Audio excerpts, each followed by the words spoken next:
Welcome to the No Direction podcast, where we say whatever we want and invite guests to do the same. We're here to prove that conversations can be raw, real, and sometimes downright hilarious, even when we don't see eye to eye. So buckle up, grab a drink, and let's dive in to this crazy, unfiltered world of opinions and insights. It's going to be a bumpy, profanity-laden ride. Hello and welcome to the No Direction podcast. Today we have an interesting interviewee. This is Lloyd Anderson, and he just discovered something crazy about his family, and we're going to share that. But let's talk a little bit and get to know Lloyd a little bit more. Yeah. It feels very serial killer-esque to me. Come be on my podcast and meet me in my basement. You know? So, no, you didn't go to the happy hour. But Simon, so he's this guy that I met him working out at the gym every day, and because he's a contractor, so we kind of hit it off pretty quickly. Yeah. And then he doesn't live at this house. This is the house he used to live in. Then he met his wife when he was building the property over there behind the Safeway over 181st. And so him and his wife live there, right? Sure. And so he just kept the other house as going to be a rental. And so he started doing some remodeling, and he never finished.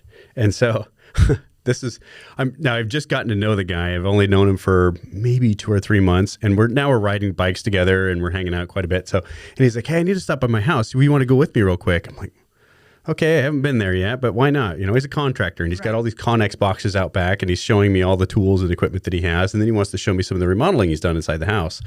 And I step inside, and like, man, it's all bare studs. He's torn out all the drywall. Well, yes, because he's going to do some framing, and but this has been going on for years. Yeah. And so he goes, "Come on downstairs. Let me show you the downstairs, because that one's almost done." And he steps down the ladder into the basement. So not stairs. No, there's no stairs. Okay. Yeah, so he's removed the stairs because he was going to relocate the stairs. But currently, he just has a set of stairs or a ladder to get down there, right? Okay. And I'm like, oh God, this is Was there a trap door to go That's down? what I was wondering. I was like, what the hell, dude? Is this like John Wayne Gacy thing going on? He stops. He goes, "Who's that?" No. I'm like, oh dear God, yeah. Simon, you're 64 years old. You don't know who John Wayne Gacy is? Wow. Yeah. Yeah. So it was the downstairs. How was it? Was finished, and so you could tell as a contractor, and he's one of those contractors. I went, this is a great opportunity, right? I'm going to over order a little bit too much tile for this one because it's a beautiful tile. So every room that you went into, it was beautiful, but it did not match the next room, right? So it's one of those. Yeah. It's like is it the Lindsay Borden? Is she the one that kept constantly having her house? Winchester. It's the Winchester house. Yeah, right? The Winchester house. Yeah. What is her name though?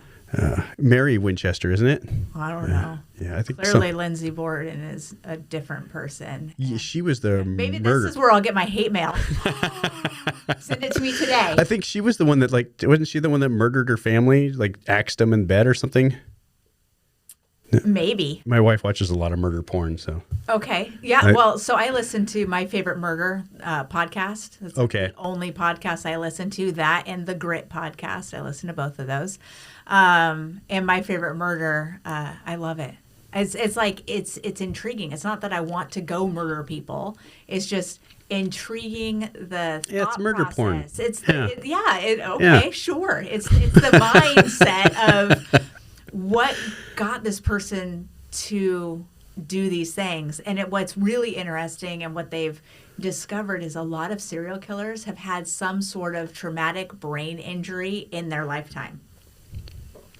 Yeah, I've heard that. That's a smacking on the head or falling on a coffee table or something like that. That just kind of disrupts that one little, because they're not a lot of people are born as a sociopath. Right. So, and I wonder, there's got to be something there, right?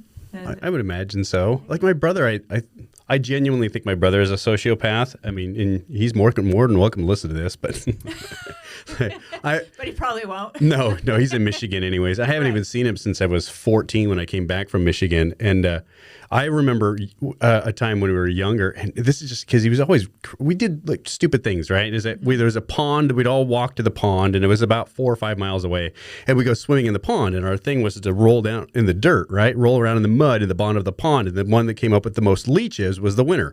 My brother invented this, and it was great. And so we would pluck the leeches off each other, right? I don't know if you'd ever catch a female doing that. My sister would join us. Really? Absolutely, because there's parts on a female where leeches could go and it would be really hard to retrieve. Yeah, we were young, and we didn't care. We'd get them for you. That's not the part I'm talking about. Unless you're that family. Well, so my brother invented that leech situation, and then eventually I remember one time, it's the Monhead. So he's a half brother, anyways, and the Monhead side is my mother's married another guy after me, right after I was born, and had all these other children with him, and they're less than ideal human beings, especially in Escanaba. So if you ever seen the movie Escanaba in the Moonlight. I've never even heard of it. Jeff Daniels, you got to watch it. It is a true depiction of what Escanaba is. Escanaba is in? The UP. So Michigan's shaped like a mitt. Okay. And then you go across this really long Mackinac Bridge up there to the Upper Peninsula. That's technically in Canada, essentially, but it's just they subdivided it off.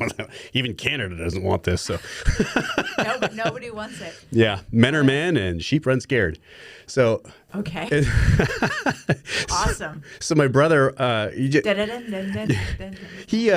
took. Of course, it's a farm, so of course you're slaughtering your animals there. But my brother had a lot of really pleasurable experiences chopping the chickens' heads off, and then it got to the point where he would take the turkey vultures aren't worth anything, right? Didn't do anything, but they just run around and then eat your damn chicken feed, right? Sure. So he would start tying baling wire and hanging them, and he would just sit there and watch them hang in the barn until he died. Are you sure he's not a serial killer? I haven't seen or spoke to him. Well, after Mom passed away, I talked to him for a brief minute. He messaged me on Facebook and said some horrible things, like "Thank God that bitch is dead." So. Oh, okay. Yeah. That's so I have nothing to say to him. He's a horrible person. And watches birds hang by the neck until dead. The twitching and God, he would take. Wow. I mean, and don't get me wrong. After you've killed a few chickens, it is funny to watch them run around with no head. But you don't. It's not popcorn thing. You aren't eating popcorn while you're watching chickens run around. Right. That's not. Or it's like, oh God, finger in your belly button and getting all excited about it. The Jim Bundy, or is it John Bundy? Right. I don't.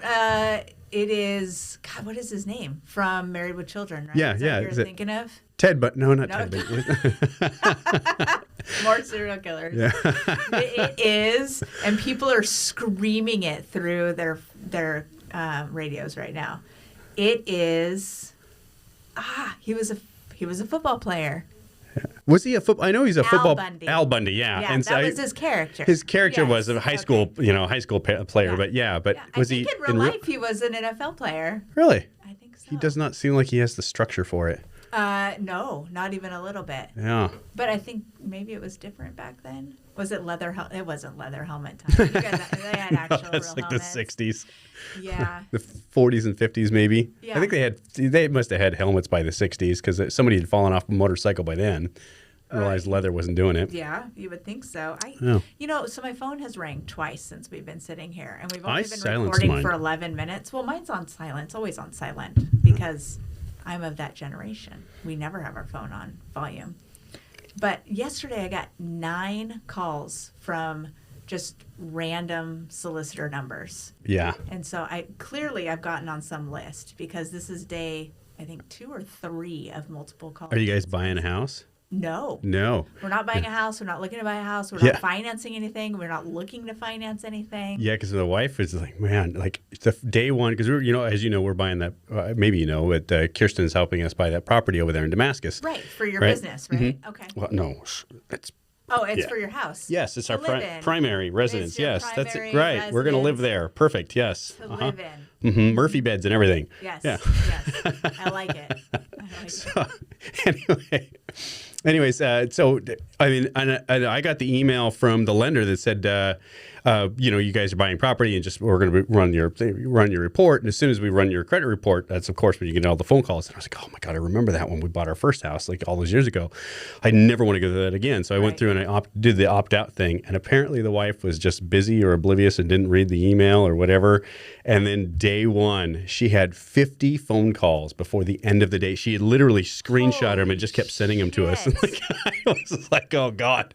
Wow. So she got 50 phone calls on and you day got one. 50 text messages. I didn't get anything. Oh. Yeah, because I opted out. I logged in and did that. She was texting you, right? Screenshot. Oh, yeah. No, because she just, because it kept coming through. So she would just show the thread of all the different numbers that came through. Insane. Yeah. Is it also Blood Works Northwest? I have given blood to them a few times. And I shit you not, they call me every single day wanting me to give blood. So I don't answer. I should answer and just say, stop calling.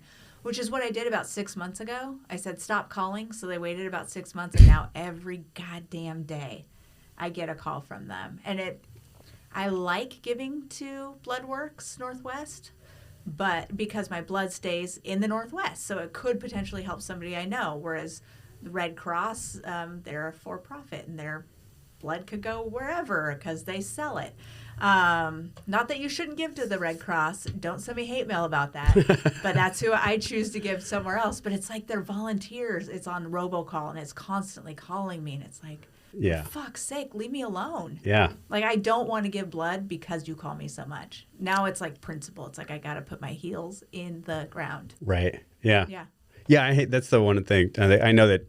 Because I do a lot of, as a business, this, right? As a business owner, the one thing you do to know that you're a successful business owner is to never experience the fact that I've reached my point. I've never hit the climax. I don't know anything about what I'm doing, right? So I'm always learning, right? Right. Yeah. And so because I have sales guys, and I'm not a very good sales guy, and so I take a lot of sales classes to like that. That way I take the experience that I'm learning from this class and I take it back to them and then I go, guess what, guys? And it gives me like that. I just, I'm fresh. I just ate the candy bar and I know what it's all about, right? And so I always come across as the smart guy, which I have no idea because 10 minutes from now I'm gonna regurgitate that candy bar and it's gonna be gone.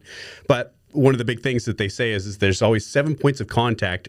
It's for all the different classes I've taken. Most of them are right around seven points of contact. Sure. So you send an email the first time, let them know you're coming out. Then you send an email. It goes on and on and on. So they can see the name and they can see the company name, and you just keep like regurgitating your constant And then once you've done the estimate, at that point you're supposed to contact them every 3 minutes. And of course I'm exaggerating, but that's what it feels like. Yeah, my God, it's horrible. And so I just you get one call. If you're a customer, you get one call and it's a week from the estimate. That's it. That I will never teach the guys to constantly bombard them. I don't mind sending out the email, hey, this is who's coming. Right. I'll be there at such and such. Here's what you can expect. And, just a reminder email. Sure. I'm on my way. Because they've asked for it. Right. They've asked for this. You're sending them a reminder email. You're just confirming because you don't want to show up and have them have forgotten that you're coming and wasting your time. Yeah. It's hard because I still do estimates myself. I'll do roofing estimates, especially in Washington, because for whatever reason, I'm always stuck going over into Washington. I don't mind, but I'll do my estimates are quick. I'll give you a quick education of a roof, what you're going to get, what you expect. And then I'm out, and it's 20 minutes, half an hour maybe, because 30 minutes on the roof of measuring, get everything I need to know, for that sort of thing. And then the customers are like, that's it? Good Lord, the last guy was here for 4 hours. I almost had to call the cops to get him out of here. I did that with windows. When we went to go buy windows, we had, so I can't remember what window company came in and brought like this big presentation and brought all these different kinds of windows to share with us, all these kinds of windows that we could buy. We don't know anything about windows, just tell me what I need and tell me how much it's going to cost. Give me a low, medium, and a high, and tell me the pros and cons of each, and then be on your way, and I'll be on my way. It's not a timeshare sale, right? Good luck getting out of one of those. I'm glad that I have the husband I have, because when it comes to doing the timeshare sales, I always buy into it like, oh, yes, I need to go to the thing because I need the free thing. I don't care what it is. Is it a beach towel? Is it a show in Vegas? Let's go get the free shit. And my husband's like, no, I'm not wasting my vacation doing that. And I said, okay, let's just give him 1 hour. 1 hour. And he's like, fine, at 1 hour, we're leaving. I'm like, okay. So then he's the asshole, right? So he's he looks at me and says, dude, we just came for the free stuff. We're not buying. Nothing you could say will get us to buy today. We literally, I can show you my bank account. We don't have enough money to purchase what you're trying to give us. And then they'll go, oh, okay, let me go get you your thing. And then inevitably another salesman comes in. Yeah. And then you never get your free thing. So I've got like this like starry-eyed look of like the world is so awesome and they're going to give me this free thing for just listening to their speech. And yeah, no, 4 hours later, which my husband would never get to that point. So I'm very fortunate I think to they'll have him drag me out of there. And I feel bad the whole time. I'm like, oh my God, I hurt their feelings. He goes, you didn't hurt their feelings. They are molesting our eardrums. Like walk away. The beach towel's not worth it. I will buy you a beach towel, Erin. Yeah, I think the wife and I did one when we went to Cabo. Not a place where you go and if you don't drink. Cabo's not the place to go. If you don't drink, you don't drink. I'm going to Cabo in December. Do you drink? That's enough because we don't drink at all. I have the occasional drink. Sometimes when I go to a party, I'll get shit-faced and have that's fun. Okay. And we don't drink at all. Well, my wife doesn't drink at all, and I'll have like a beer or two. But like past the second beer, I start getting that like, oh my God, I'm going to wake up tomorrow and it's just going to regret it. Oh, it's miserable. And I don't. Half the time, if I decide I'm going to drink a beer, it's going to be at like before 6 o'clock. Mm-hmm. Like 7 o'clock's the latest because if it's even just one beer. Dude, it's like I get such a horrible hangover. It's like, God, it's not it's just that like, like I ate a bad fish last night or something. It's a slight headache. I just don't have the energy. I mean, I get up at 4 a.m. So yeah, like, a beer is not worth it. That's why I switched over to weed. It doesn't give you really a hangover. Just a half an edible. And you're good to go. I haven't done that. So I hadn't smoked pot in probably since high school. I mean, I remember like back in high school. I just smoked quite a bit, right? And the wife, she's been clean for like 20 years, never done anything, didn't drink or didn't smoke pot or anything. And then one night we just got shit faced at a tavern with her son, and because I think Jeff was 21, 22 years old at the time, and. We were with her brother and her son, and then Jeff whips out, and he's young. He's 20, his early 20s, and he whips that weed out, right? And this is the new millennial weed. Right, yeah. From what I understand, it's a lot stronger. Oh, God. And my wife and I both smelt it like, what are you doing, Jeff? He's like, oh, I'm smoking weed. It's legal. We can do that here. Yeah. And then we both kind of looked at each other like, we've never smoked weed before. Not together, ever. Yeah. We woke up the next morning and the fucking house was a disaster. I swear to God, we're trying to make mashed potatoes and it's burnt to the bottom of the pan. The pan is burnt to the stove. We knocked the clock off the wall. It's shattered everywhere. And the only memory we can remember is like both of us laying on the floor, rolling back and forth, laughing our asses off. And we would love to re-experience that. But the whole it's like I get touch the weed down. I'm so paranoid. I think, oh God, I'm just touching it. It's probably in my skin now. So my husband works in a job where they randomly piss test you. So he can't ever do it with me. So I have to do it solo. He can drink and stuff, but it's really not the same. And you're right. Like I never touched weed until it was legal. So in high school, I never did it. I think I was just so afraid that I was going to get in trouble for having an illegal drug. But I started doing it when it was legal, and I do it on occasion, or like if I can't sleep, I'll have like a third of an edible and then go to sleep. Oh my God, best sleep of my life. But you get the giggles, and then you eat everything. You have to go grocery shopping the next day because there's nothing left. It's like once you get through the sweets, then you go through the salty, and then you're like, okay, what else is there to eat? Like, are there sauces that I can just down the sauces? Just start pouring barbecue sauce on mashed potatoes. But at the same time, you've got this weird cotton mouth that you can never get rid of, even with a gallon of water. So you're drinking all the liquids, plus eating all of the snacks and not doing it very well. I would never get near the stove while I was high. There's no way. You guys are very brave to even attempt that. Yeah. Well, I mean, we were obliterated. We were drunk as shit, first of all. And then I don't think either one of us really smoked that much. I was probably, if I remember right, it was maybe half a puff, maybe one full puff. That's it. Because, if you don't touch it, it just just looking at it gets you high. Right. Well, and then what I've heard or what I understand is the weed that you could purchase today legally at a dispensary is a lot more potent than what you could get like in the 90s, for instance. Yeah, because it was bunk skunk weed. It was $10 a gram, and like, ugh. Yeah, or oregano or whatever they sold you. I remember one time I went to the Powell's bookstore and I bought it was a Tolkien book, or Edgar Rice Burroughs, right? He's the one that wrote the Tarzan series, right? Okay, I have no idea. So he also wrote The Martians of Mars. Okay. And so Edgar Rice Burroughs is a great book. So he's a great author. So I'm like, I would buy a bunch of them, and I bought the first one and I rolled through it and I found a pot leaf that had been in there God only knows how many years, right? I'm like, oh, I crumbled it up, put it in a plastic bag, and I went right back to Powell's books, and I bought 6 more of those damn things. And sure enough, I found like 3 more leaves in there. Really? And so I had. It was like the OG. What is the thing that you get on your phone and you can find geocaching? Oh, geocaching, yeah. Yeah. OG with a really great price. There you go. Yeah, because those things were like $2 back then. So was it really a pot leaf? It was really a pot leaf, so and I tried to smoke it, but it like disintegrated as soon as you put a flame to it, because it's been in that book for 10 years probably. Yeah, there's nothing there. You can't get stoned out of it, but when you're a teenager, hallelujah, try anything. Free weed, yes. Add a little oregano, and it will smoke. I like how you think of it as free weed, even though you bought the books to get. Well, he's going to read the book anyway, right? So. Why didn't you just take the weed out and just leave the books there? Because I wanted the books. And now I had a great excuse for buying them. Oh, see, right. yeah. Okay. And the whole thing was that you don't want to go through a library and like just page by page, right? What if somebody catches you?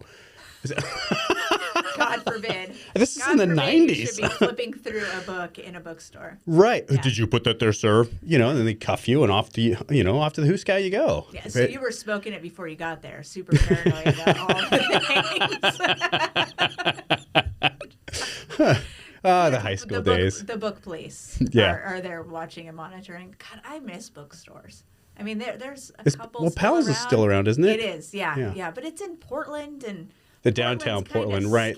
The Hawthorne one is closed, isn't it? I have no idea. I think they closed the Hawthorne one, and they just have the downtown Powell one. I wouldn't go over there anyway. It's just because it's super sketchy. Yeah, it's on the wrong side of town, and it is. It was different when I was younger, and we had Boxes and Briggs and the Fish Grotto and all the Panorama and and the City and all those. Those are the cool clubs where everybody hung out and everybody's having a good time. But now it's half those buildings are closed, and there's homeless living out front. Yeah, it's crazy. Yeah. Bookstores were awesome. Yeah. Good place to meet people, too. Yeah. Right? Yeah. They used to have a Borders here in Gresham, and we would go there and on a rainy day, which it rains all the time here, surprise, and just get a coffee because they had a coffee shop. So you get a coffee and you sit down and you just freaking read books all afternoon. It was awesome. Yeah. And I always like the travel books. I always like flipping through the travel books or like the event planning books. Those were travel books as in like people having gone on travel or travel guides. So like photos of places that you could go and then telling you about like different restaurants and attractions and points of interest in these books. And this is what kind of fired you under the butt to go become because you do travel agency too, don't you? I do. Yeah, I do travel. I think the bug for travel came from my mom. So my mom's kind of a wanderlust type person who just likes going places. And so I grew up going on really cool vacations all the time. Like we were always somewhere. My senior year, I almost failed because of the combination of us traveling so much. And, I got senioritis, so I skipped all the time. Yeah. So I squeaked through and barely graduated. But we traveled all the time. So I think that's kind of where my bug came from. Huh. Yeah, and my love for travel and seeing the world. Yeah, I didn't get to do any of that one. Any traveling we ever did was either from Michigan to Oregon and then Oregon to Michigan. So it was always in a car. That's the hard thing about having a split family across the U.S., right? Your vacations are always going to see family. All of our family lived here. So we just had to go across town to go see family. And so we didn't have to spend my parents didn't have to spend their travel time off going to see family. Yeah. So, different family dynamics, I guess. Yeah. Yeah. And we were poor too. But you got to watch hanging chickens and turkey vultures. Okay, hanging turkey vultures. Full circle here. That's fantastic. Well, and then speaking of murder porn, the reason why why I'm even here today, why are you even here today is, you and I were working on a project together recently, and randomly you spouted out to me some really because it was fresh. It was really fresh. I just found out like 2 days before. Right. You know? And then because your listeners have no idea yet. But, no, they don't. I love this tease. I know. They're like, what is happening? This is the great thing is that I was saying something to my kids. So my kids their mom is less than an ideal human being, and they don't care much for their mom, right? And she's always trying to fix herself. And so she just doesn't do it very successfully. Okay. And so my daughter said something to me a couple of days ago, and this is funny because she's almost 22 now, and she definitely has her dad's sense of humor. And she was griping on it. She loves my wife, Des, and she calls her mom, right?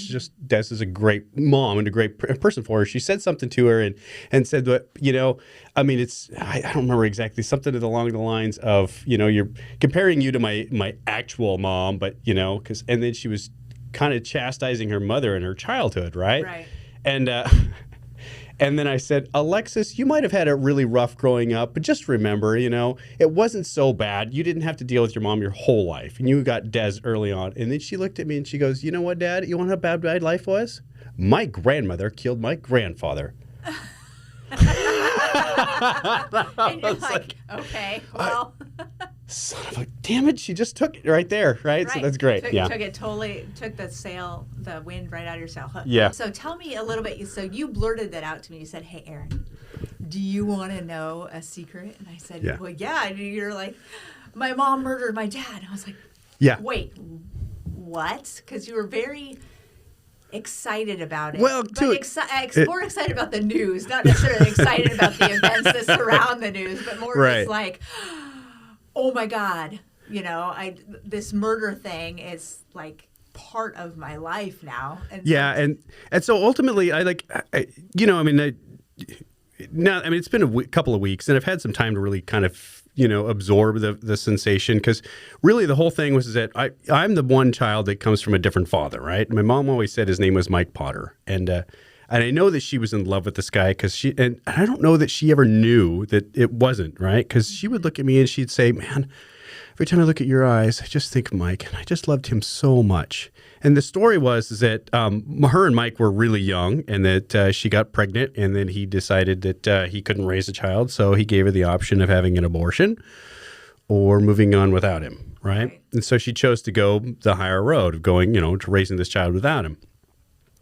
So that's been the whole story. And I remember, my grandmother had to have been a big part of it. I remember young, for a few years there, I did live with my grandma, and I remember, stories. People say things when you're growing up, and maybe you don't remember that, but the memory is there because they've always said it. And when you were younger, you lived with your grandma. And I remember one time when I was with my grandma, and we had pulled into in Malino, right? The Chevron in Malino. It's really the only gas station in Malino, right?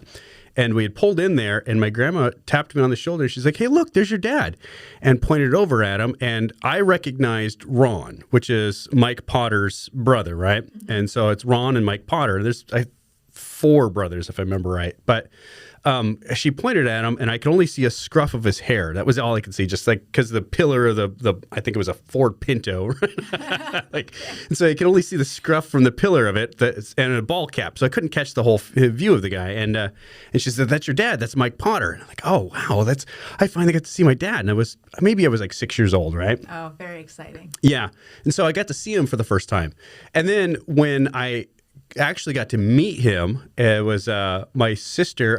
My sister lived in Malala, and I was heading out there to go repair a door because her abusive boyfriend threw something through the door and bashed it, and then they were going to do an inspection, and she had to have a door replaced. So I was on my way out there to repair it, and I stopped and picked up this hitchhiker because, why not? Why not? When was this?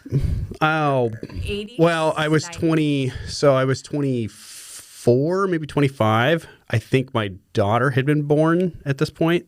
Yeah. Oh, okay. So she was, this is 22 years ago. So 2000s, and you're picking up Hitchhiker. Yeah. Okay. Well, yeah, why not? I learned nothing from the 70s.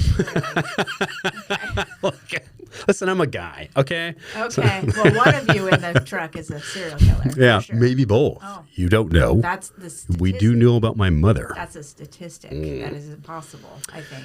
But, yeah, we do know about your mom. But so anyway, you picked up this rando hitchhiker. So I pick up this rando, and then we're just chatting on the way out there. And I told him, I lived out in Malala, and I went to school out there. Went to high school in Malala for a while, and we got to chatting about people that we may or may not know. And then the subject of Mike Potter came up, and he's like, I know Mike Potter. Right. And so I thought that was interesting. So when I got to Malala and I dropped him off and I saw my sister, I was like, this guy knows Mike. I was kind of excited. Like, this guy actually knows my biological father. Right. And then Sheila, my sister, because she lives in Malala, she took upon herself to start asking around. And then she met a cousin of mine, Rochelle, I think her name was. And she lived in the same apartment complex as my sister. Mm-hmm. And then that's how she got the information and tracked down this Mike Potter guy, right? And so my wife at the time, her and I met with him at, I think it's called the White Horse or the Horseshoe, something like that. It's in Malino before you get to Malala. It's not the White Horse in Malala, right? But this tavern on the left-hand side. And her and I went there to go meet with them because, now we're talking on the phone and everything. And so we get to the tavern and we're sitting there and we're waiting and we're waiting and waiting, right? I'm like, this guy's not going to show up, right? And I have no idea what he looks like. But finally, this guy walks in and he's with this young lady and they both come up and they look right at me and they go, Lloyd, and Rachel's sitting with me. And then they come over and they sit down. The bartender comes over and cards us all. Now, his girlfriend is underage, so we immediately have to leave. Oh, no. And this is your dad. My dad, okay. Supposed father, right? My dad. That you've never met before. Right. Okay. And so that's my first introduction, right? And so, and I knew that drugs were a big factor for these people, for the Potters, right? And we just, it's Malala, it's the 70s, and they just started consuming it and never stopped, apparently, right? Sure. Yeah. Too many snacks. Right. Well, so we step outside of the bar, and he's like, I'm sorry, we'll go to the park, right? And so, okay, well, I guess we can go to the park. The Chevron's right across the street in Malino, right? So I just grab a case of beer there, and I'm stepping out, and then he looks over, and he goes, what are you driving? And I point over, and I think we're driving like a 92 Geo Prism, right? And he goes, that's a nice car. Huh. Imagine that. My son's got a nicer car than me. That's a weird statement from somebody I've never met before, right? But whatever, it's fine. We're just going to go over to the Chevron. And so we go across the street to the Chevron and I buy a case of beer. I buy the case of beer because, well, he doesn't have any money, which he could have announced before we even met at a bar, for Pete's sakes. Right. Was he going to order water? And could we have just started at the park? Right. Yes. Yeah. Okay. So then we order the case of beer, and I go back to the place where he is living. He gets to live there rent-free because he's remodeling some drywall or something, right? And so clearly this guy's not, he's not top-notch, Anyways. And the wife and I are sitting there drinking, having a beer, BSing with him, when my wife starts talking, and this is my ex-wife at the time, right? Or back then, it's my ex-wife now. But she's talking to the young lady, and they discover that my ex-wife used to babysit her. I swear to this, you can't make this shit up, right? Oh. Like your whole story is like a fucking snowball, and it just picks up. It's just picking up whatever's falling in its path. Yeah, because they were like, they got to talking, and they were like, they both were like, they lived in Carver for a while, and my ex-wife was like, Carver, yeah, and like I lived on this one street, and she was like, yeah, and then like, oh yeah, I lived on that same street. I had this house with the red door.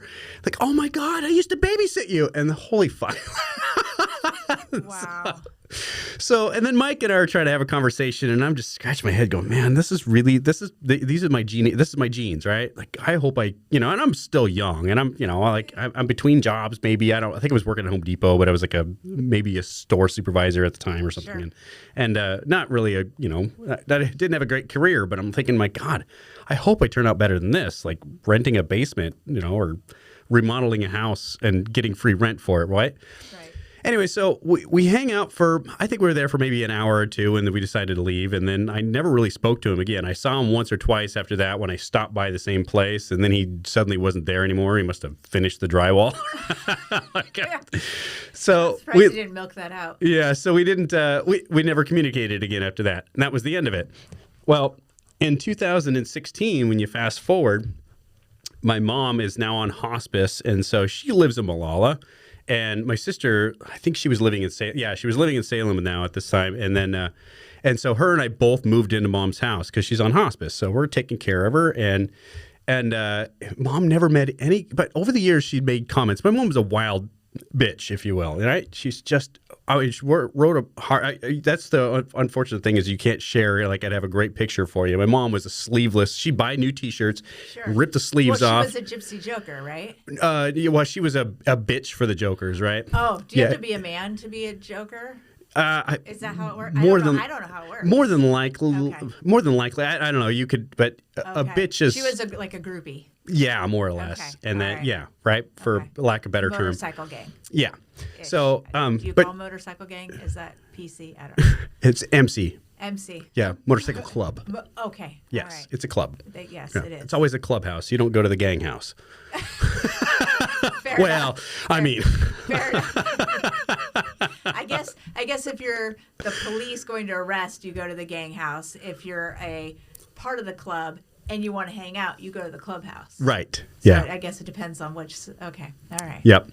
So your mom's rough. Yeah, she was rough around the edges. She's a rough around the. She like for one of her favorite thing to do. She's got a Woody Woodpecker tattooed on right above her ankle, right? And that Woody Woodpecker was always because the guys would come up and hit on her because she was a good look. She had huge tits and men love that sort of thing apparently, right? Okay. Like, I'm not one of those. Thank you, Mom. Okay. Thank you for clarifying. Because she's small frame with a huge. I mean, they're like triple D's, I think it was. And so these guys would hit on her all the time. So she deliberately got that Woody Woodpecker tattooed on her ankle so that she could always pull her pant leg up and go, unless you got a dick or a pecker down to your ankle, don't talk to me. Because it was her favorite fun line to get them off, right? I'm like, yeah. Okay. Yes, I mean, right. It's sleeveless, cigarette smoking. I mean, and anyway, so Mom's house, while living there at Mom's house during hospice, on hospice, it's always surrounded by all this Native American artifact. Everything is Native, right? Horses everywhere, pictures everywhere of Indians, and the Nez Perce was the big thing, and then Chief Joseph was their big thing too, and so it was always because we had so much Native in us because our grandmother was Native, all 100% Native American, right? My mom's grandma, right? So my great grandma, 100% Native American. Well, after Mom passed away, a few years later, I decided I wanted to know exactly how much Native I had in me, right? Mm-hmm. So I did the 23andMe. And it turns out I am 98.6% Irish. And there is 0% Native American in me, right? Wow. Yeah. So I was never Native American, but it's nice to make the transition, right? When you go from being a Native American to, just a born again Caucasian. Yeah. Wow. Is there a process to this? Do you have to go over a rope bridge or? So. Yeah, so now, but the thing with 23andMe, if you're familiar with it at all, have you looked at it? I have not. Okay, so what 23andMe does is it's different than like the Ancestry one, if you've done that one at all. Mm-hmm. But the 23andMe it breaks it down. It gives you like a tree. You could do a family tree. So it lists all these other people that have done the 23andMe and then how much relation you have, like by DNA, right? How much DNA is connected with you. And of course, on the father's side, it's just vastly blank, right? But so you go from like my bio father blank to my bio great grandfather blank to my grandfather and then my great grandfather blank. Mm-hmm. And then you move down the great grandfather having children until you get to my first cousin over there, Joseph William Baber, right? Okay. And that's where I saw the name Baber for the first time ever. And I thought I had seen it for the first time ever. And then maybe it was. No, because I remember the arrest warrant that my sister found after Mom passed away. We were cleaning out some stuff. She found the arrest warrant for Mom, for the arrest of Charlene Anderson, in parentheses, Baber. So I had seen it all those back in 2016, but it just never registered. And my mom, because you have to understand how she's just a wild crazy and she likes to tell fish stories. So it's always fabricated. You never know. And like mom always said that, oh, I fucking brought you into this world. I'd take you out. You know, I killed a man before. I fucking do it again. I've been to prison. I don't give a shit. I ain't scared of that. Like she's like, wow. Like, she's just, and there's nothing that she's not afraid of anything. They would, if she felt aggravated. I remember on this. We were on the set of the Ricky Lake show because on my 21st birthday I went to the Ricky Lake show. Yeah, and like as an audience member or participant? No, we were a participant. Yeah, so I have to look that one up. On my 21st birthday is when I was on that show, right? Okay. And I remember, and it's a huge studio, right? You're in New York. You're in a giant studio, and then like there's a his side and her side, or I don't know how to remember it. You know, it's so many years ago if it was a his side or her side, or it was the complainant and the disputer or whatever, how they break it up. But I could hear her fucking screaming from the like, I mean, at the top of her lungs. And then one of the studio directors comes in and goes, Lloyd, your mother is having a meltdown and we don't know what to do.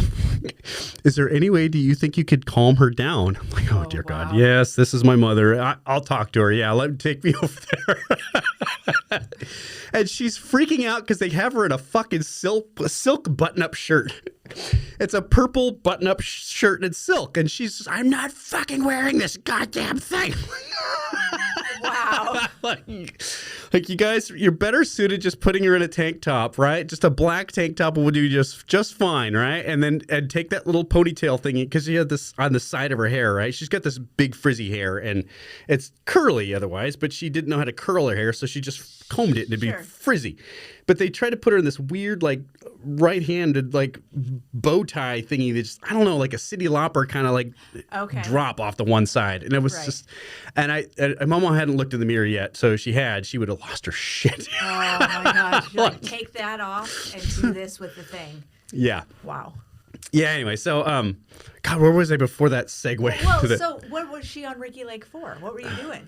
Was it a DNA test thing? No, it was, God damn it. Don't judge me. You have to hear the story about why it's titled this way first, okay? This entire episode is about judging you and your family. If I remember right, because this is over 20 years ago, I think the title of it was My Mom is Hitting on My Boyfriend. So, shut up. Let me tell you the story first. I know. It's like, what? No, it's not my boyfriend. So my sister, she's 14, I think, at the time, and she watched the Ricky Lake show, and they had the, like, if you'd like to be on the show, our next one is, right? And so my sister called up, and then they're listening to she tells the story about how my mom had been sleeping with one of her friends, right? And your sister's 14. My sister, yes, but I'm sure the guy, I don't know exactly how old he was. My sister. I'm digging this Ricky Lake episode out. That's what I'm doing. So my sister's boyfriend, or I think she was just hitting on her boyfriend or whatever, but he was like 21 or something. And my mom was she just says what's on her mind, and she'd like to, she's a wild one, damn it.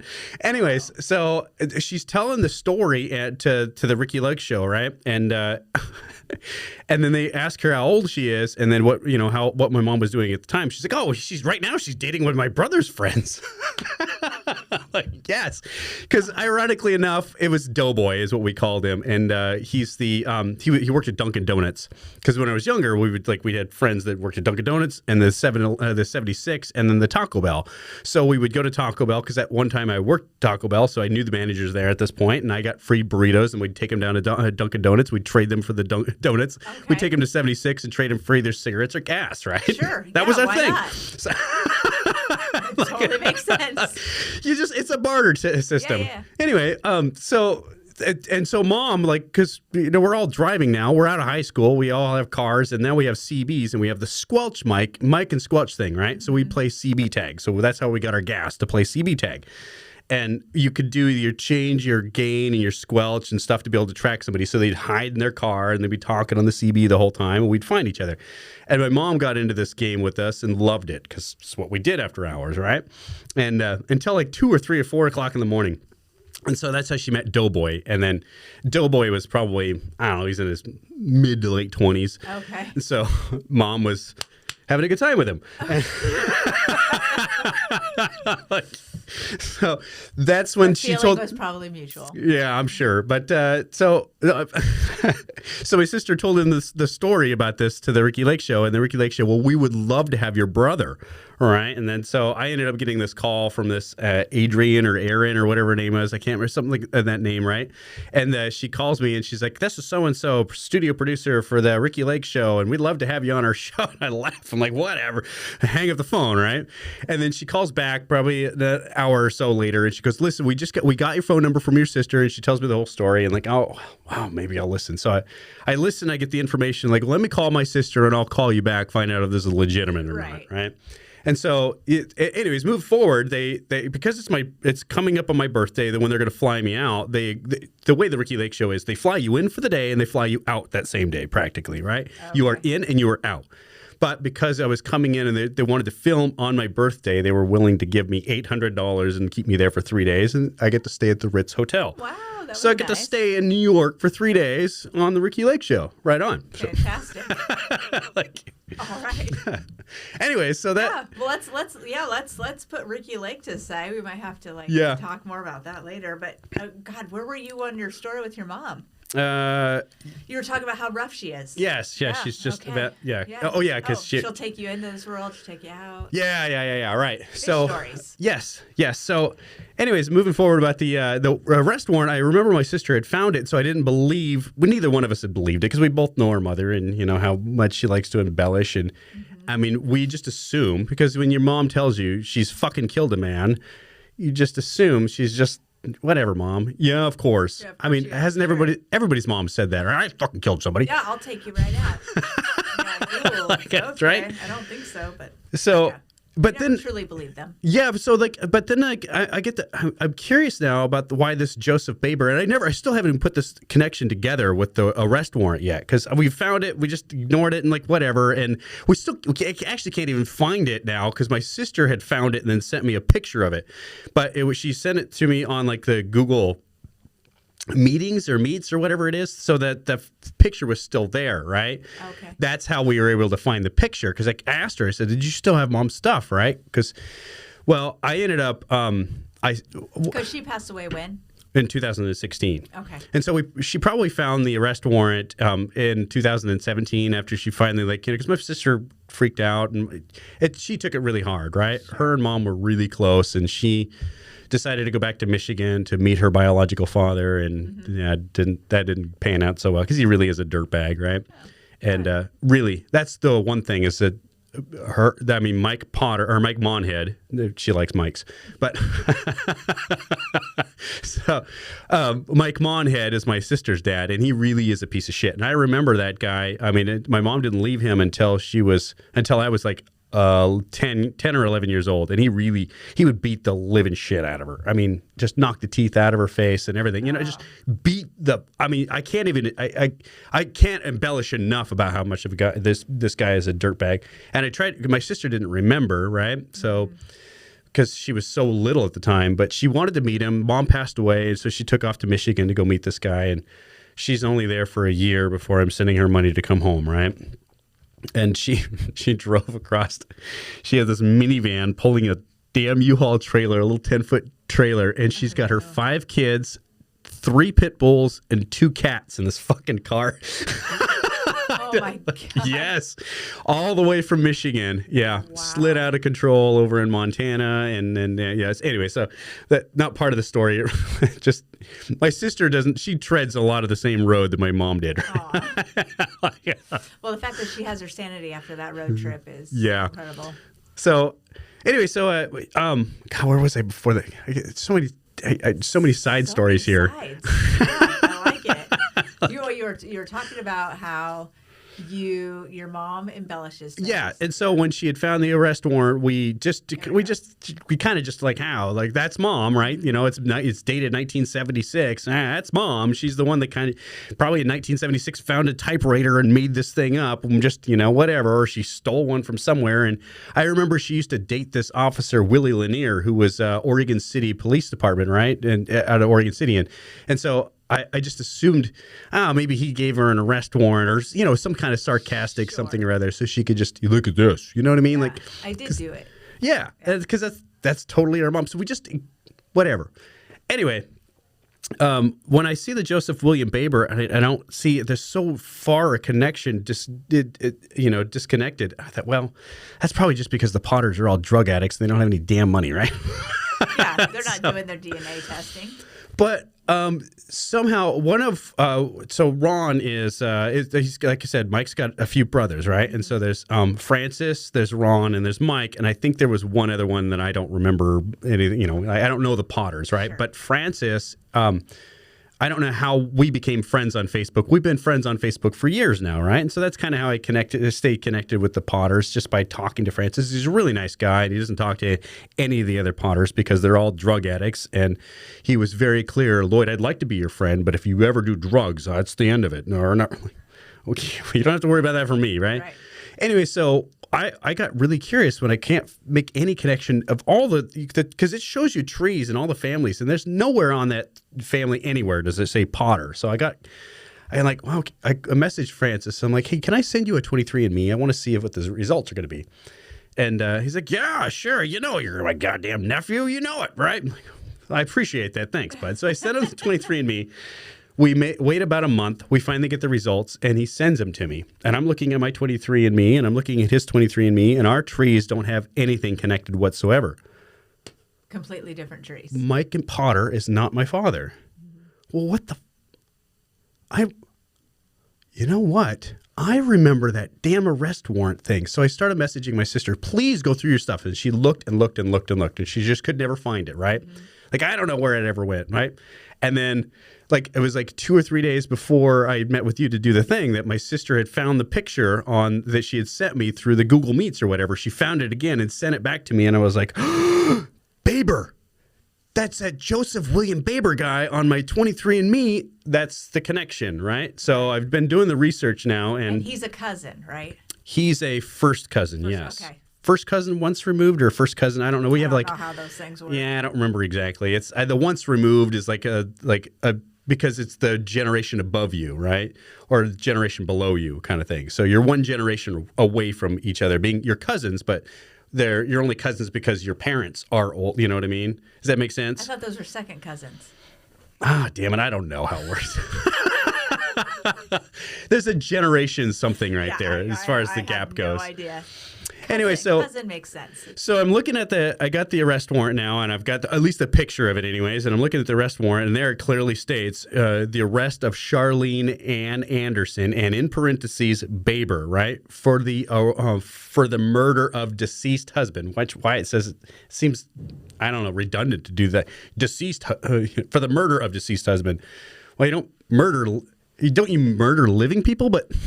it feels like a little redundant. Anyways, yes. That's why I was like, when I read it the first time, I'm sure, back in like 2017, I was just whatever, bullshit, right? Right. Moving on.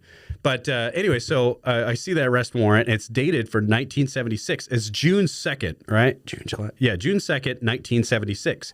I'm born March 19th, 1977. So if you do the math, right, it is 41 weeks and 3 days from the arrest warrant. So that's, in the average gestational period is 40 weeks. It can go 42. Sure. 43 is not unheard of, but it's unlikely. But I do remember my mom saying, you were a stubborn motherfucker and you never wanted to come out. So I obviously, and then now I've talked to my mom's best friend who met my mom in 1980. And she said, I remember when I met your mom and you guys lived over there off Audie on Baton Road. Which is, Baton Road is no longer Baton Road anymore. It's the Home Depot on 82nd and Johnson Creek, right? Okay. So that used to The be whole neighborhood doesn't exist. yeah, the whole thing's gone because it used to be a movie theater. It was a drive-in movie theater, and it was a school, and then there was the apartments that I remember actually living in those apartments because I would walk across the street to the school. I didn't take a bus. It was right across the street, right? And so that's when she met her, my mom, and she was pregnant with my other sister Ruby, right? And that was in 1980. And so my brother was already born. So it's where the math starts getting really crumbly, right? She's like, and I remember your mom telling me that she did serve time for murdering somebody, but it was a matter of domestic violence, right? So the charges had been reduced from murder to manslaughter, I don't know, whatever, right? And she's like, I was pretty confident that it was a true story because I remember her telling me that she shanked a girl in the stomach with a fork because she can't. Because the bitch wouldn't stop talking and wanted to say, said something to her or whatever, pissed my mom off, and so she just stabbed her in the stomach. Shut her up by stabbing her in the stomach. Yeah, I like it. Yeah, that's my mom. I remember a time when cell phones were fairly new, and we're young, and we have cell phones, and all of us have cell phones, and we never paid the bill, and they took our phones away from us. They probably didn't take our phones away, but they took the bill away, right? Mm-hmm. Or they went to our credit or whatever. So I ended up calling my mom because we cut somebody off on the freeway, and these people are just chasing us down the freeway now. And so the same area, right? That Baton Road, it's not Baton Road, but there's a Baton Court, right? There's a church that's right behind that Home Depot, and it's a cul-de-sac that goes back there, and that's where we lived. Or my mom lived anyways. And so we're heading to my mom's house, and I called her, and I'm panic stricken. I'm like, these motherfuckers they're just chasing us down the freeway, and there's like 3 or 4 teenagers in this car, right? Yeah. And she's like, that's all right. Just come to the house. I got this shit. So I'm sure she did. Yeah. So so we're pulling into the cul-de-sac, and my mom's standing right there in the middle of the driveway, and she's like, she points us to drive around the side of her as she raises this pistol up and points it right at the windshield of that car behind us. They immediately backed up, and we never fucking saw that truck again. Yeah, I'm sure. Wow. Yeah. She had some wild times. There was a time in the bowling alley. It's a bowling alley over in Rockwood. Is it Rockwood Bowl? Is that still there? It's right behind the Taco Bell. No, I think they tore it down. Okay. Behind where the police station, not the police station, but the courthouse is now. Yeah. In fact, I think that used to be the old bowling alley right there, right? And we went there once, and we called it Bloody Bowling because there was a full-out brawl there. Yeah. Well, that's what happened this time around too, man. We're a friend, and with my friend Brandy, she's a good-looking girl, and she liked to front, and so she was like there's rival gangs there, and she's over talking to one, getting a drink from one, and then goes over to the other and gets a drink from the other, and I don't know how the whole thing, it exploded into this big brawling, screaming match, and then guns were branded, and then my mom pulled out her pistol and started shooting it in the fucking air. Get in the goddamn car! And so Brandy and I jump in this fucking car, and she's shooting it out the window. I'll fucking kill every motherfucker here! And she's doing Bernie's in her Trans Am or Firebird in the parking lot, and blasts out of the Taco Bell parking lot. She was a force to be reckoned with, I tell you what. Wow. And I'm out. Dang. Yeah. Fucking, I'll kill every one of you motherfuckers. Yeah, I believe that she killed somebody. Yeah. Well, I'm like... Just based on that, you weren't 100% certain that sometime in her life she murdered somebody? Well, I mean, because you got to, this is just, there are people that aren't really as brazen as they like to put them. My mom, I don't know. Your mom has proven it to you. Also, it feels like it was self-defense. It could have been, and I don't know. It's like, but she was. Remind everybody listening how old your mom was. Oh, she was 16, right? So, because she had me when she was 17, because my mom was born in 1959, October 23rd, 1959, right? So they can help do their own math if they want to. And I'm born March 19th, 1977. And the warrant is issued June 2nd, right? And so if you do them, I don't know how the courts. June 2nd. Yeah, 1976. Yeah. But I'm trying to figure out how quickly would they issue a warrant, right? Did they issue the warrant a week later? Is it I would assume a day or two later, right? Well, yeah. I would assume it'd be really quick. Yes. I wouldn't imagine they're like, well, it's been a month. We'll Let's go check this. It's almost summer. Yes. Let her have her summer. Yeah, I don't think it works that way. So my next goal, because I started emailing the Multnomah County is where I started, and Multnomah County sent me to the DA's department. The DA department sent me over to, I went to 4 or 5 different departments. And because the warrant is issued in an address, Multnomah County, right, but it's in Beaverton. And so when you Google that address, and I can't tell what that address is, if that was an old police department or if that was the house that they issued the warrant to, right? It looks like an address that they would have issued the warrant to. So when you look at that address now, it doesn't exist because it's on Fremont Way. And, well, we know Fremont is a giant fucking bridge. There's no way. It's a huge double-decker bridge, right? Right. So in Beaverton, but like that address kind of correlates to a spot, but it's Beaverton, which is now Washington County. Sure. So then it's messy. Right. So they moved me over to Washington County, and the last person I spoke to over there is the DA's department for Washington County, and she said, on the bright side, I can't find anything about it right now, but on the bright side is I work with a lot of cold case detectives, and all I've been doing is forwarding the thread so they can see that I'm talking to every one of these damn departments. And so they can because she's just like, I can see you're desperate to figure out some information.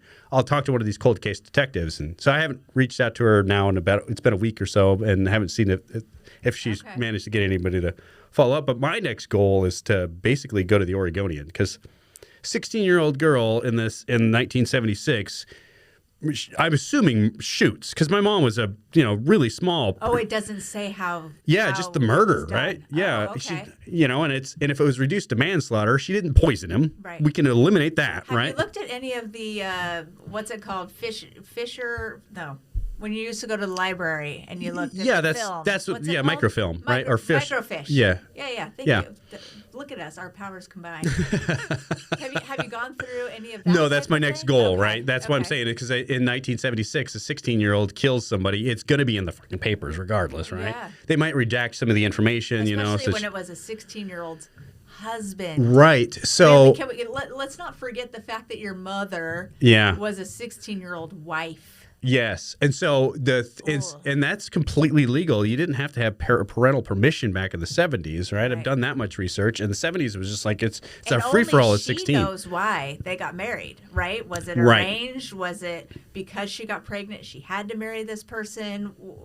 Was she in love? And so I talked to Mike Potter, right? Mm-hmm. I talked to him because Francis gave me his phone number. I'm like, at this point, I don't mind. I'm going to reach out to the guy and talk to him, right? Because he's not my biological dad. And I'm happy to share that information now. Yes. Finishing your drywall, I'm assuming, but so I call him up and he's like, "Oh, hey, Lloyd, yeah, how's my son doing?" I'm like, "Well, I got news for you, bud." Like, yeah. So and I'm like, I wanted to get more information, and so Mom. This is back in Malala. They lived in Beaver Creek apparently, and so my mom and my grandma and everybody. My grandma's passed away. She passed away probably 20 years ago. So I don't really have any remaining family. My mom has a brother who lives in Iowa, but he doesn't talk to anybody on the side of the family, and he can't. There's no. I don't know. It's just no more elders. Yeah, she's got a sister, but she lives in Georgia or something, and she is not with the world. So that's it. I don't really have any other. It's just my little sister and I. That's it.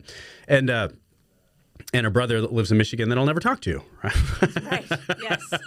So anyway, I had no other options but to talk to, as far as finding the information out and all that. It's just her best friend. But I forgot where I was going with the story because I get so sideways on things. But there's a lot going on. Malino, right? Yes. So they lived in Malino in Beaver Creek, right? And so when Mike told me the story, he said that they lived in Beaver Creek, and the only way he actually knew her, because they didn't go to school together or anything. He met her because my grandmother was best friends with his mom. So Florence and Mike Potter's mom's name is Sherry, I think it was, right? Okay. And so they were absolute best friends. So Grandma would just load up the kids and head on over there.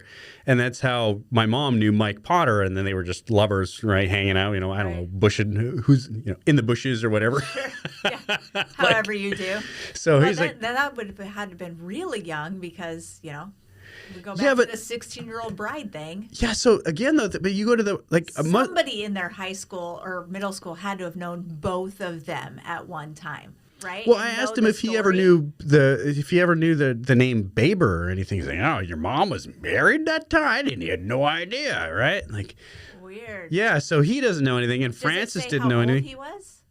Mike Potter is that? I think it's a year. No, not Mike Potter. Baber. No, and there's no information on him, right? And it's Keith, so it's Keith William Baber, which is Keith William Baber. Yeah, Keath. Now, was that a typo? Was it Keith William Baber? Did they spell it wrong? Or well, you know that the only people who get 3 names are serial killers, right? Oh.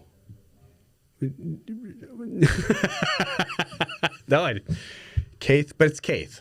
Keith William Baber. That is that is a very unique name. I almost feel I know you'd think you'd be able to find something, right? And so I ordered the ancestry, whatever that is, this whole ancestry thing to see if there's more. And that's kind of cool because that actually it's not like the 23andMe. I don't know. I haven't got the DNA thing yet because I just sent the DNA 4 or 5 days ago. And okay, so you've done both then. Yeah, I'm just waiting for the DNA on that one. Wow. They haven't even received it yet because I just sent it I think it was on Friday or whatever. Yeah. But and so we'll see how that one pans out. But what the cool thing about that one is that they're connected with old schools and like yearbooks and stuff like that. Sure. So and then they're online with marriage certificates and everything like that. Because you put in your information and then it'll ask you, are you linked to this? And so it gives you a long list of stuff that you can go, oh yeah, that is when I did marry that woman. I do remember her. Yes, I did that. Yes, yeah. Oh, and here's one where I divorced her. Yes, that's me. Wow, you guys are real smart. Wow. And so it starts to create its own little genealogy for you along the way, right?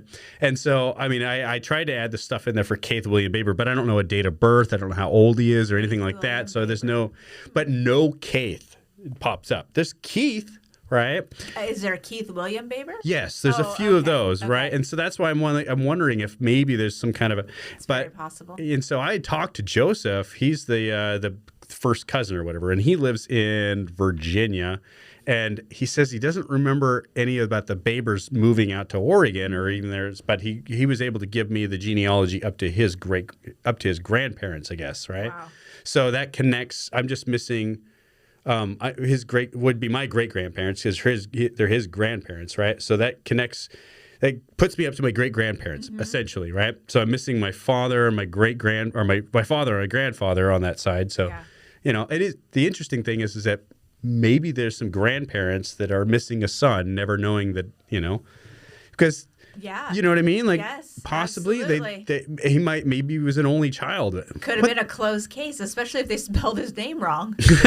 And then at the time, they weren't sharing information. There was no big database that everybody was using. They were essentially cannibalizing each other's stuff and just not sharing and saying, oh, no, that's my case. I'm not sharing anything with it. You have to share with me. And so there wasn't this great information flow out there like there is today. So it's very possible that his family has no idea what happened to him. Yeah, because I assume I strongly speculate that my mother had no idea that again, it was just all those times. It's just those blue eyes, Lloyd. They just remind me of your dad, and I miss Mike. And how many times that she would say that. I have no idea what color Keith's, this Baber guy's eyes are. Like maybe they were blue too. Maybe she had a blue-eyed thing. I don't know, but But I mean, if you do that, of course, it's all speculation at this point. You can kind of break the timeline down. But so she thinks that Mike was, so clearly she was sleeping with him, right? Right. So if you're sleeping with Mike, maybe Keith caught you sleeping with Mike, or she admitted it, because Mike Potter has no idea that Keith William Baber ever existed. Yes. So clearly, maybe she had confessed, like, hey, and maybe I don't think she was pregnant, but or she didn't know she was pregnant. Clearly, there's not, Right. 41 weeks and 3 days, or we'll say 4 days, right? Right. Because it's real the close. day before, we'll give it the day before the warrant was issued, right? Unless they issued it the same day or whatever, but it doesn't give me a timeline or exactly like 10 a.m. or whatever. Is there a marriage certificate or anything that you've been able to find? No, that's the other part, right? I was able to find where she married Mike Potter, and then the guy I call my dad, which is Bob Scaife, or Robert Scaife. I met him when I was 11, right? And he raised me as his son. And So she married Mike Potter. Mike Monhead, sorry. Oh, gosh. There's too many Mikes. Yeah, I know. Way too many Mikes. So she married she's Mike been married Monhead. 3 times. Supposedly, yes. Yeah. And she never married the last one. They were just together forever. And Rick was a nice guy. He was with her to the end until she passed away. And finally, it took her a while, but she finally found a man that was respectable, right? That's good. Not that my dad wasn't. I mean, my dad, Robert Scaife, right? I loved him, but she cheated on him with the drummer. So he had good reason to leave her. Your mom's rough around the edges. Yeah. And he was a drummer. Well, so it sounds like you need to find more information, and then eventually I need to have you back on here to talk more about what the results are. What the results yeah, are. because Yeah, I mean, that's super if she's in jail, you can speculate. If she's in jail, my birth certificate clearly says I was born at OHSU, right? So I would speculate that speculation, but she'd have been serving time, right? She's a juvenile, so she's probably at Donnelly Long, right? That's the one down on like 63rd and Gleason. Okay. Again, speculation. It's conjecture, but and they probably won't give you your records because she was a juvenile. right. And so she would have been transported from juvie down to OHSU, where she would have given birth, and then went right back. And then I would have lived with my grandma, which was where I remember, people like, oh yeah, you lived with your grandma for the longest time, right?